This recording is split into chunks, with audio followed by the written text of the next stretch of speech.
Hey, welcome back to Mysterious Goings On. It's me, Alex. I am really excited to be presenting to you a much belated, delayed reappearance of a beloved guest and friend on the show. It's been since 2016. That was when we had Michelle Stinson-Ross, author, digital marketing guru, buddy of mine, and I am so thrilled to welcome Michelle back. Hey, Michelle, welcome back to Mysterious Goings On. Thank you, Alex. Way not to downplay it at all. Well, hey, I mean, seriously, I feel bad because I kept thinking, because I talk to you quite often, and we're buddies on social in particular. We've seen each other in real life, we actually have been face to face with one another. It's quite amazing. It's crazy, but I haven't had you back on. So I think it just got into my head like, oh, I've had Michelle on lots of times because I talk to her all the time. So, but no, I have not. So my bad. And thanks for making some time in your schedule to get back with me. I kind of covered the bases there. Did I cover those bases correctly on the main focuses of what you're up to? Besides being a mom and a buddy, you're a digital marketing guru. You travel the world preaching the gospel of digital marketing, don't you? Yeah, to a degree. I have actually flown over the Atlantic to teach marketing in London. So yeah, sure, I could say I've traveled the world doing it. Internationally recognized speaker, which is what it is. I went and did a seminar in Curacao off the coast of Venezuela. I mean, you and I both. And I mentioned that in my bio, and somebody was like, oh, give me a break. I'm like, oh, I'm sorry. Did Curacao become a state or something while I was gone? Therefore, it's international. So kudos to you. But you also, you're around the entire country. How often are you on the road out of the 52 weeks a year? I usually will do 1 to 2 conferences a month. Mm-hmm. This summer, we took a little break from the conferences, so I probably did a total of 8 conferences this year, and I have gone from just doing 30-minute conference sessions to doing full-day workshops now. Oh, wow. Because I've heard you speak. You came to Kansas City, and I heard you were so good and engaging and fun. And then what was even more fun is you got me into the VIP room with you and some of the other speakers, and we had a nice day. Remember that? Mm-hmm. It was a lovely day. And we went to dinner. That's right. We went to dinner the whole bit. It was a lovely day. But no, is it twice? No, you came back again, though.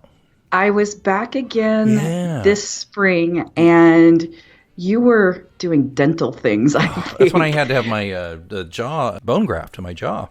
You and your cringy medical stuff, dude. I know. I realized that the other day. Because, of course, listening to the show, I have no issue talking about all of my falling apart. But then I thought, yeah, I'm becoming the old man whose every illness and rash becomes fodder for his show. But, whatever, and what's ironic is I was talking to Jason McIntyre recently, and I don't know if I said this to him or thought it, but I was like, and here I am, the guy who really professes to dislike body horror type fiction, and I'm the one presenting real life body horror, bone graft, kidney stone, eyesight going, arthritis. Anyway, okay, enough about me. Michelle, you're doing something interesting here. Now, I should say, you've got one book in the can that it's such fun. It's a delight. It is Revenge of the Siren Song, and it is been reviewed by yours truly. I read it, and it is a delight, and it has a couple of things that I think are really fun. Besides the fact protagonist is a woman, it's not highly unusual, right? Yes, but what I love about it, here's where I go to, because I don't like, for the sake of that phrase, you back it historically. She basically existed. I mean, maybe not her, the actual character, but there were women like her, correct? Mm-hmm. Yes. So the name Grace O'Malley actually comes from an Elizabethan era Irish pirate that actually was one of the few people from Ireland to actually get an audience with Queen Elizabeth. So anybody that is into Irish folklore should know who Granuaile, Grace O'Malley, was. So that's where the name came from. It is my nod to another era of piracy. Depends on who you talk to as to whether or not she was really a pirate. Obviously, the English thought she was. She didn't quite think so. But also that character is a bit of an homage to real life historical characters like Anne Bonny and Mary Read. And also it's kind of me saying, well, I'm a bit disappointed with how Elizabeth Swann turned out. I because Yeah. we get three movies through, and the two characters that have the most change in their story arc, their character development, is actually Elizabeth Swann and Will. And Will. Yeah. And yet we keep following Captain Jack Sparrow around. I'm like, wait a minute, wait a minute. We just skipped over some of the most interesting characters in the entire franchise. So, to a degree, that first book was kind of me pondering, what if Elizabeth Swann, the Pirate King, continued to sail the ocean blue for a while? And it's fun. And the siren song, if can I give it away? That's the Oh, ship. please. That's the ship. Yes. So you published that in 2016 or 2015? So the first edition of the book, the one that you read and reviewed so kindly, that I edited and formatted, I did all of that myself. I didn't have any help. That edition of the book was published in 2010. Oh, that was 2010. Wow. Yeah. So the first edition was 2010. In 2016, I did a second edition of the book with a new cover, a professional really good. edit. I love that cover. I love the cover. I am really grateful to Robert for doing a cleanup edit because it reads even better now. You were sweet and kind to review it when it was my edit of the work. I feel like it's an even better work now, and that's because we've both been there. We both did that with our first books, and then I went back and did a second edition with a. Well, I had a line editor, but I think at the time I really thought the line editor was going to do more than just kind of look for typos, and she missed a few of those. So yeah, I just had a professional redo, and I'm thrilled that at least for this, we've shared an editor. Robert's really good. Well, so that book's out, and you've always had designs on making it more than one book. I don't know if when we first got to know each other it was going to be a lengthy series, but I knew for a fact you wanted to see more of these characters, and I was thinking I would like to see more. I want to know more because it's. Oh, I've had everybody that's read Revenge of the Siren Song. They're like, "Are you going to write more?" Yeah.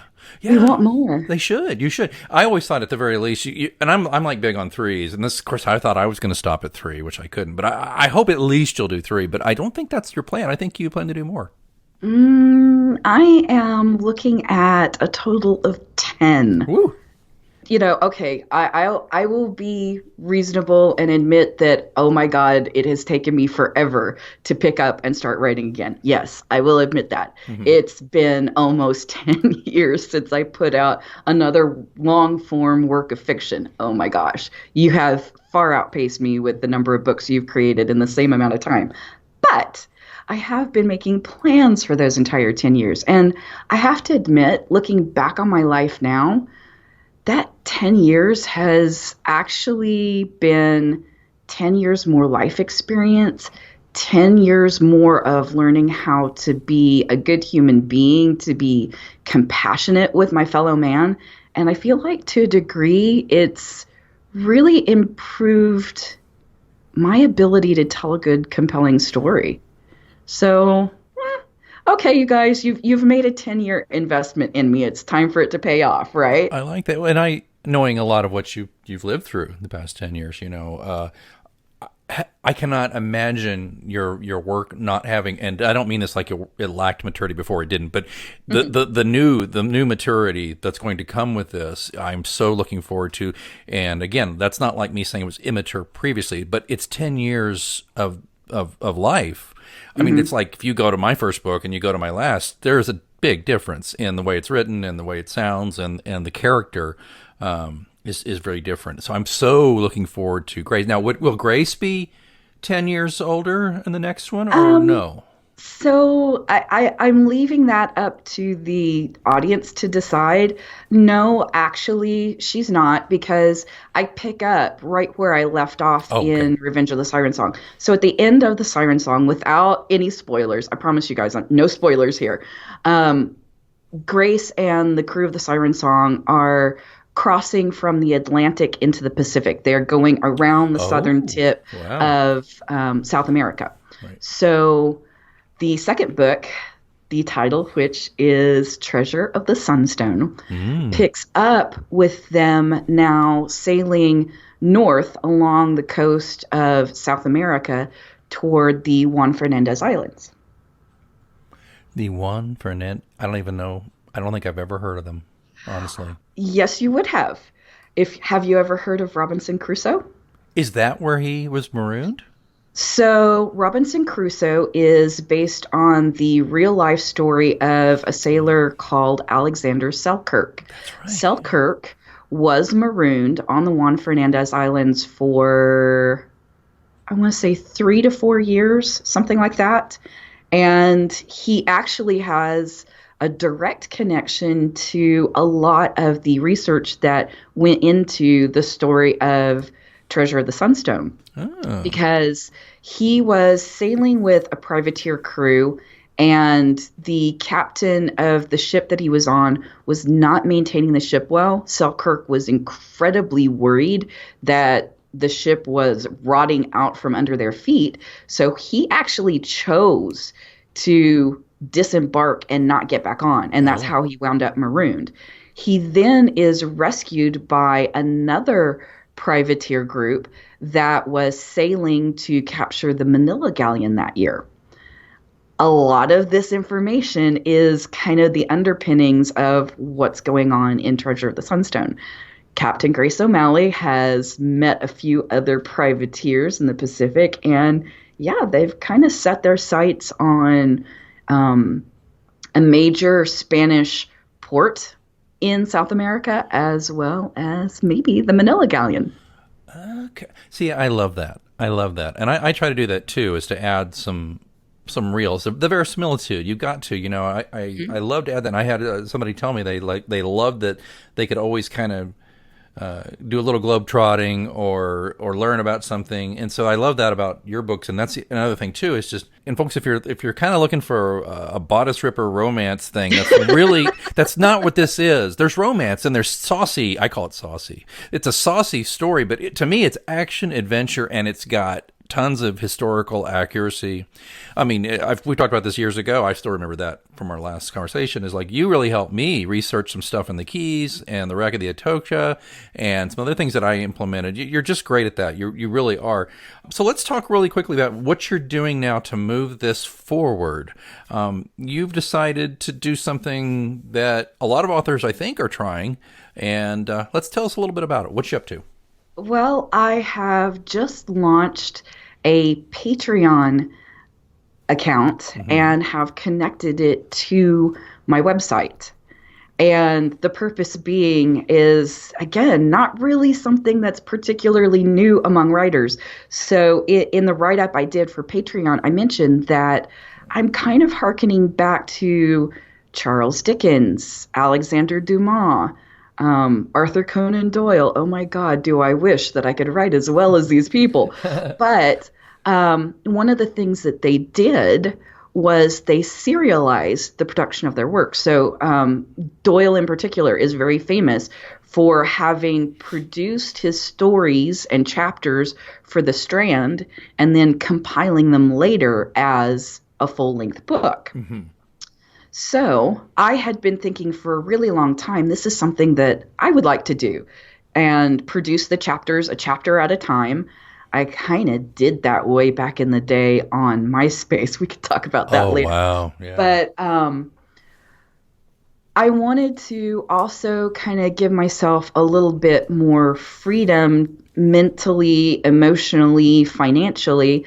And so I set it up as a patron-only option. So in order to read the new chapters as they come out, you have to be a subscriber on Patreon. Mm-hmm. Now, for anybody that all they're interested in is the new chapters of Treasure of the Sunstone, it's $2 a month commitment to be able to read the chapters as they come out. And plus, the way I've set it up, you also have access to all of the chapters that came before. So just no matter when you choose to start as a patron, you can read all of the chapters up to that point, and then I want to pace it 2 chapters a month. So I'm hoping every couple of weeks I have a new chapter rolled out for you to read on my website.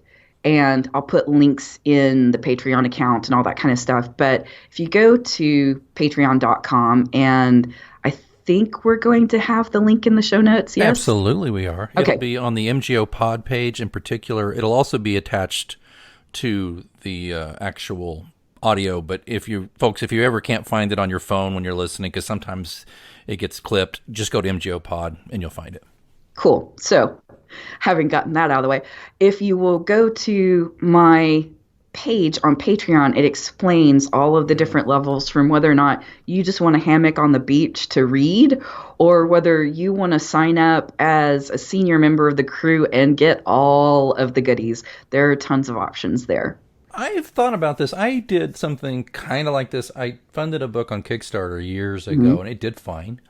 We got 106% of what we asked for. And I looked at Patreon. Actually, I looked at it more for podcasting. I decided I wasn't going to do it, and for a couple of reasons. But I think I'm answering my own question, or you've answered my question already. But my question to you is going to be, well, what do you say to people who are just like, I'll just buy the book? But you already answered it, right? You're saying, look, here, if you want to read the book in progress, like the book will be out in a year or whatever, right? It won't be out, or whatever, how long it takes, but you get to be part of the thing every month. Is that right? It's monthly, right? Right. Yeah. Right. Is that kind of well, and there are levels where you get input into it as well. So because these are rolling out a couple of weeks at a time, obviously as a patron, you can comment on anything. You can say, hey, have you ever thought of this? Or so the patrons actually get input into the process of writing the book. They get more investment in it at certain levels of patronage. You also can have an opportunity to help me name a pirate, which, oh my gosh, I need help naming people all the time. This Tell me about crew and all of the people that have become a part of this world, it's just like, oh God, I need another name. Yeah. It's getting crazy. And you have an opportunity at certain levels to help name the ships that are in the series. So there's tons of stuff. I will probably offer other things as I start to get this really rolling and have other things. Who knows? I still have plans to do an audiobook version of Revenge of the Siren Song. So there are levels where you can get advanced chapters. As I get them edited and they're actually ready to listen to, you can listen to those a chapter at a time. And eventually I'll get it all put together and put on Audible. There's lots of stuff going on. This isn't just a small little one-time thing either. This is my opportunity to say I'm really serious about the writing, and at some point I would like very much to shift my career to be more about writing and storytelling than it is currently about marketing, because honestly, I feel like in 10 years' time, I've gotten to the point where I feel like I'm just selling everybody else's stuff, and I want an opportunity to actually share and sell my own things, the things that I'm most passionate about. And I felt like this was a good step. Plus, one of the things I have always had on my heart, and you and I have talked about this quite a bit, is I want to provide a lot of the information about how to go about building an audience in digital, how to make a success of creating, whether it's fiction, short stories, podcasts, video production, music. I have tons of connections with people in all sorts of creative genres, artists, painters. It's always been on my heart to provide some training from my digital marketing background with, okay, how do you set up a Facebook page? Yeah. How do you do a Facebook ad campaign? How do I tie all of that stuff back to my website? Do I need a website? How do I build a website? All of those sorts of things. This is stuff that I do every day in my career. Yeah. And I know that it's valuable to people who maybe aren't the same level of digital native than I am. So that was really where my mind went. I thought I would love to do this as kind of an on-demand video training. And I had looked at all kinds of ways to set that up on my WordPress website. And just the level of all of the things that I need to add in order to make that something that they actually pay for, right? Instead of just freebie watching it on YouTube or whatever. Right. And that kind of held me back from doing it because it was just so difficult to put all of this stuff in place. Where do I host it? How do I collect the money? How do I put it behind the paywall? All of it, and a lot of it was on the back end of WordPress. How do I actually set this up to Yeah. functionally work for both me and people that might be interested in taking the courses? And so I just sat on the idea for a long time. Well, it was when I discovered that Patreon has a WordPress plugin that very easily enables me to turn different sections of I don't even have to turn the entire website into a membership site. I can do it in the case of the chapters that I'm writing, I can do it blog post by blog post. So only the blog posts that are chapters are the ones that are set up as you have to have at a certain Patreon level to see it. Everything else free and viewable just like any other WordPress website out there online. I thought this is it.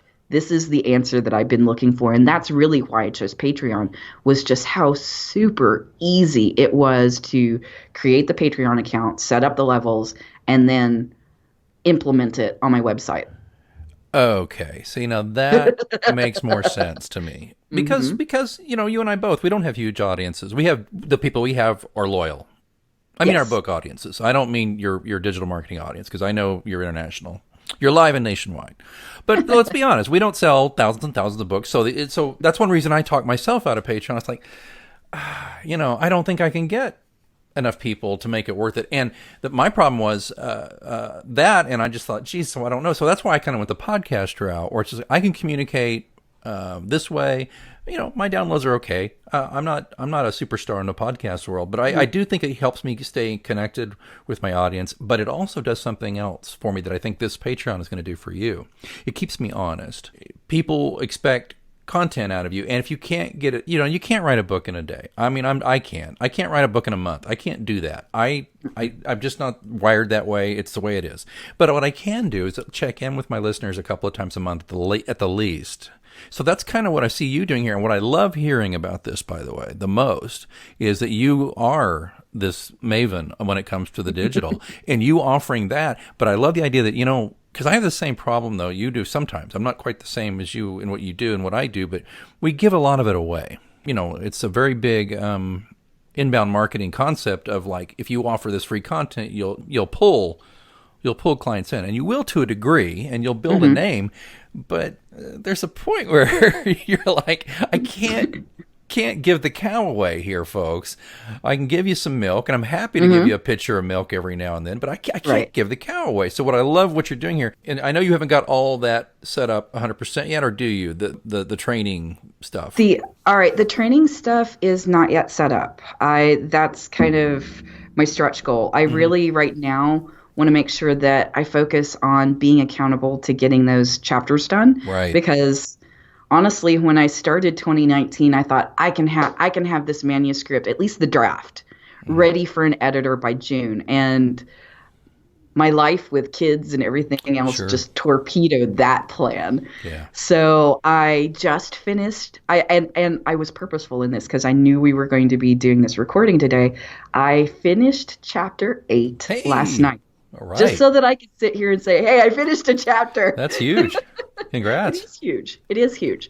And I feel good about it now. I can kind of see my way forward and I'm sitting looking at the fact that I've now set up this accountability Right. and I Right. actually have some people subscribed on Patreon and that kind of stuff. I'm like, okay, this weekend I need to try and see how far I can get with chapter 9 Yeah. and kind of keep going. So that's really what for me what Patreon is about is having enough people invested in the production of this book that I feel accountable that Wow. I can give myself a reason to say, okay, I need to set the life drama aside for a minute and write. You've got a two-pronged marketing approach here. You're getting readers, but you're also going after other writers, and you're Hmm. building a community. And that's how we've formed our basis of our friendship. Is we both Sure. write and we both do that, and we're constantly whether it's either we're directly asking how did you do that, or we're looking at. I'm looking at you and I'm going, Michelle, that's a great idea. I should do that, and hopefully once in a while you think the same thing of me, and we go. So we do Oh, that. I'm totally envious of the podcast, by the Oh way. well, well, don't be too envious, but you could do a great one. But it's just It's so funny about this podcast. It was a lark for me. I just one day said, because I had podcasts since 2006 and different shows, and I was just kind of bored with a couple of things I was doing, and I thought, well, what the hell? So I remember just one day I created the thing, and it really took off. I got New and Noteworthy by Apple when I released it, and I just thought, oh shit, now I've got to actually be accountable and deliver, you know? That was, I don't know, that must have been an accident. But anyway, it's a stretch goal to get the training in there. I understand that. And I don't want to pin you down too much, but do you think that'll be starting to roll out in the next 6 months or so, or?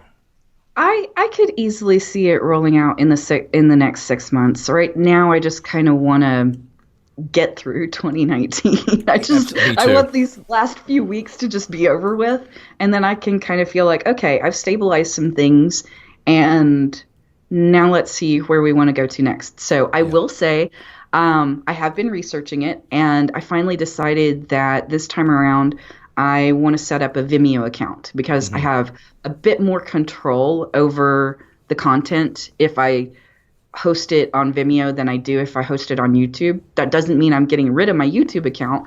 I will probably continue to use the YouTube to promote what I'm doing. You'll probably see clips and excerpts of the training and that kind of stuff. But for the actual training itself, I've made the choice to put that on Vimeo and then use Vimeo as my embed to put the video, any other written materials, links, things like that on my website, and then put it behind the Patreon paywall. Gotcha. Have you any other goals with Patreon? And this is a lot right here, but beyond serializing your work and that, is there anything else that Patreon offers? The serializing of the work, the production of the audiobook for Revenge of the Siren Song. Right. Obviously, if this goes well, then I will be doing audiobooks of the rest of it. So a lot of this is like, as I get one thing done, something else will happen and that kind of stuff. So I have always viewed the content creation, the storytelling as multimedia. So if I do it as a book, I want to be able to do it as an audiobook. I want to be able to, who knows, maybe do it as a graphic novel at some point. Oh, that'd be great. All kinds of stuff. I actually, with the help of a friend of mine who is a director and editor in film, he's encouraged me to give screenwriting a shot. Why not? So, yeah, why not? Revenge of the Siren Song is done, right? Why not try and adapt it to a screenplay? So yeah, if you follow me on like Instagram or Twitter or whatever, you probably saw a few hashtags screenwriting summer. I started what, I kid you not, what they call the BARF, the BARF version of the screenplay, where I just kind of get it all out on the page. Right. Let's see, how far did I get with that? Got through Act 1 of the screenplay before I had to kind of shut down and deal with family matters and some other stuff. So I'm one act into the screenplay. I have all of the audio recorded, but it's going to require quite a bit of editing and cleanup. I have to Audible. If I do it myself, there are certain restrictions as far as like noise floor and decibel levels and stuff like that. So I do have some technical audio editing to do before I can start releasing chapters of Revenge of the Siren Song. But I feel like that's kind of the next most pertinent thing is let's get Treasure of the Sunstone written, and then as I can give myself more breathing room and space, I'll start in on the editing of the audiobook, and then at some point I can come back to the screenplay and maybe do a podcast and whatever else my crazy brain decides to do. I like that. I did using ACX. I did the first book in my series as an audiobook. I'm all signed up for ACX. I'm doing the same thing. Good, yeah. And I keep thinking I'm going to just put the rest up there and see if anybody wants to go on a split with me and just do it.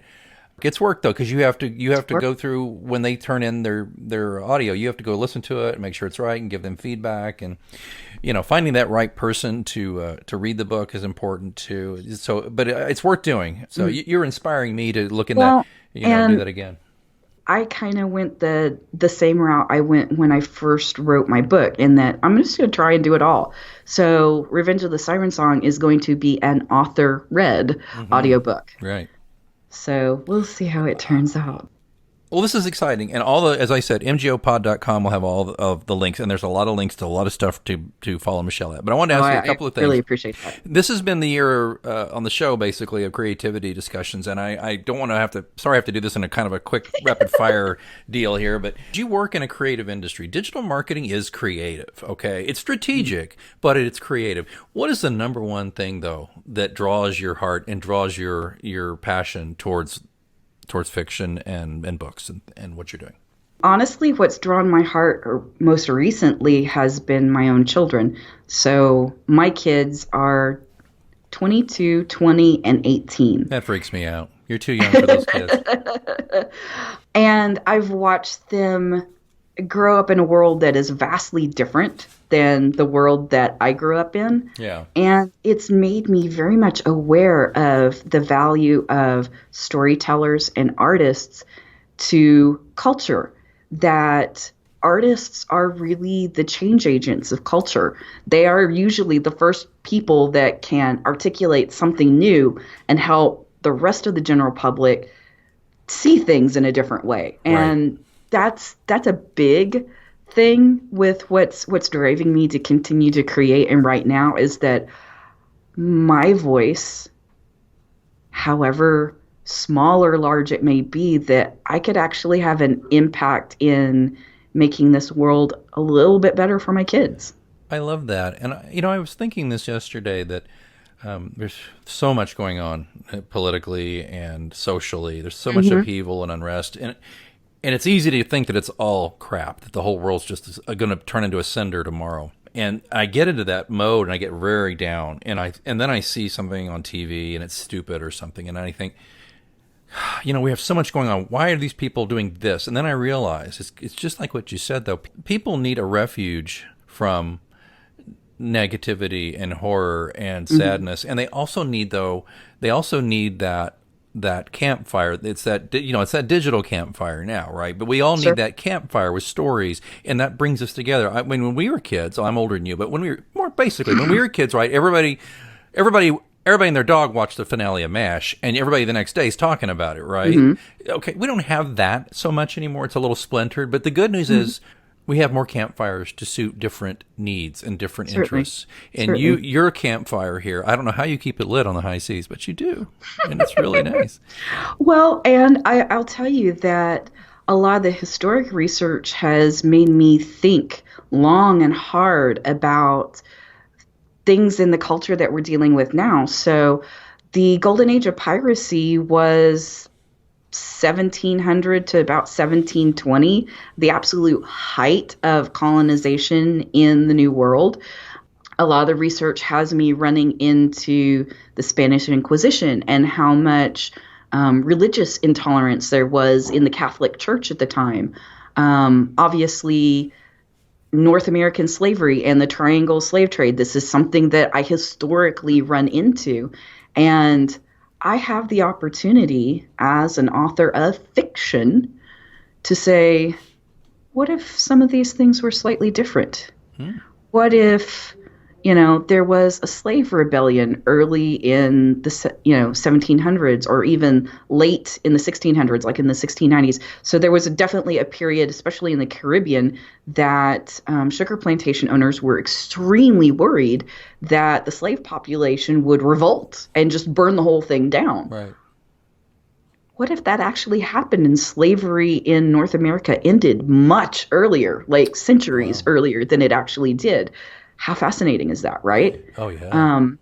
As far as Me Too and the women's place in culture and society, I look at pirates like Anne Bonny and I think, what if pirate culture that was somewhat, I'll say somewhat, more inclusive actually got a foothold in North America? What if a lot of the things that held women back culturally for centuries kind of started going away much earlier in our history? How would that impact today? What would our world be like, in the Victorian era if some of that stuff had happened in the colonial era?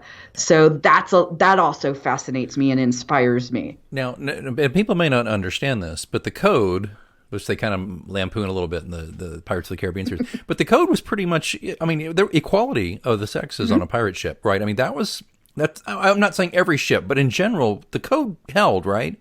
Yes, it did. So it didn't matter whether you were black or white or male or female or, if I'll be absolutely honest, gay, because Right. yeah, there was that going on. It didn't matter. What the code basically, what it stipulated was how many shares you got based on your place in the crew, what kind of compensation you got if you were injured, if you lost a leg, lost an arm, lost an eye. There were several things that, yeah, pirates had health insurance. Fancy that. Isn't that crazy? Also, bonuses. So if you were the first to breach a wall or throw a grenade, or there were things like that, so you could get bonuses, and that was strictly based on performance. There was no regard to which person did what. Also, on a pirate ship, everything, for the most part, was up to a full vote of the ship. Yeah. So pirate captains, they had to continue to produce, or they would get voted off the island or voted off the boat. It's very democratic. They would absolutely lose command if they did not continue to satisfy the crew with their leadership. You know, so it's what you're saying. What if those things had changed? What if what you're doing and what you're wanting to do, and I think you're hinting at with your stories, if you think, well, that's silly or whatever, it's not, because just think, we just celebrated 100 years of women having the right to vote. Right. And arguably the greatest democracy the world has ever known.